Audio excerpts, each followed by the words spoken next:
Oh, okay, good evening. My name's Karen Rosmus. This is for Education 329. My positive behavior intervention and support research. Okay, so my outline, I've read all I can read.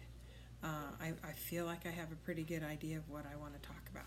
So, first, we're defining what a PBIS is, a positive behavioral intervention and support system. So, what does that mean? In the education system, a teacher needs to be able to diffuse any kind of behaviors before they happen, and that's what a PBIS is. The official definition is PBIS is short for positive behavioral intervention and supports. The language comes directly from the 1997 reauthorization of the Individuals with Disabilities Education Act, or IDEA. PBIS is used interchangeably with SWPBS, which is short for School-Wide Positive Behavior Supports. PBIS is based on principles of applied behavioral analysis and the prevention approach and value of positive behavior support. So I went back through and found the history, or an overview of the history, if you will, at www.pbis.org. In the 80s, there were some researchers that wanted to that noticed a need for improving the behaviors of students. Let me give you a little quote here. The University of Oregon, they began to develop the improved selection, implementations, and documentations of effective behavioral interventions for students with behavioral disorders. So it sounds like special education. These effects indicated that the greater attention should be directed towards prevention. We go on, and in the 90s, we have the IDEA, grant that established a National Center for Positive Behavioral Intervention and Supports. They were given, there was legislation that gave them that assistance to schools, or that gave them the ability to give assistance to schools. With the results of the researchers in the 80s, they successfully started the PBIS centers. I'm going to quote from the PBIS history website.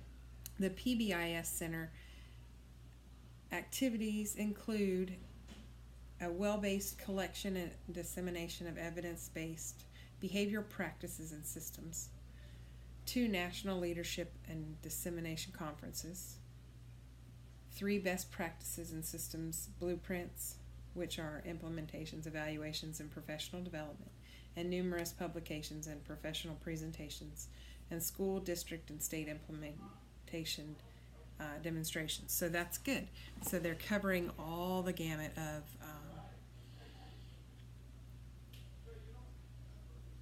the education from the top to the bottom. Why do we use it now? It's better to teach positive social behaviors than it is to fix them. The purpose of school-wide PBIS is to establish a climate which teaches appropriate behavior as the norm. What's required? An interactive approach that includes opportunities to correct and improve the 4 elements used in school-wide PBIS, focusing on outcomes, data, practices, and systems. I'm going on and on and on. I'm almost to 5 minutes. How is that even possible? Tier 1 is the teacher's responsibility to prevent it by giving them the information that they need to have a positive classroom. So day one, you set up your parameters. What are your classroom norms? You get the students involved in setting those up, and that way they're more apt to follow them. Tier 2, if you go back to our pyramid, Tier 2, it is secondary prevention. So 1 to 5% are tertiary, 5 to 10% are secondary, 80 to 90% are primary. So universal interventions, all settings for all students, again, preventative. So the 5 to 10, you might have a targeted group. You might have some kids with some behavioral disabilities or disorders that can't sit still. Again, you should be able to take care of those in your classroom. And then you have that 1 to 5% who are possibly going to be a tier 3, where you're going to have a whole team involved, which you always have a team involved in all of these things. My summary, it says the connection between PBIS and bullying prevention are not anything new.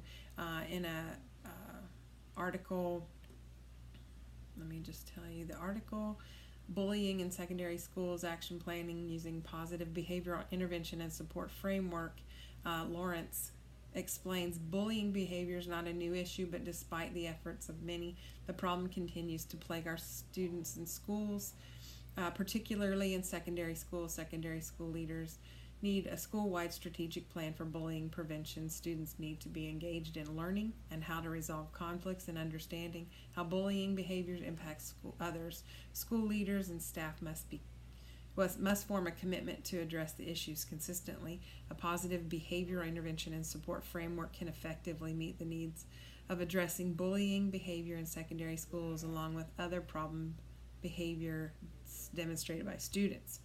So the best way to combat any issue with a student is to have a plan. This could be a PBIS, it could be a BIP, it could be a BIP that you have with an IEP, or just a classroom strategic plan. Each student's different and will need individual help. So 3 of the online resources for bullying prevention is Stop Bullying at www.stopbullying.gov.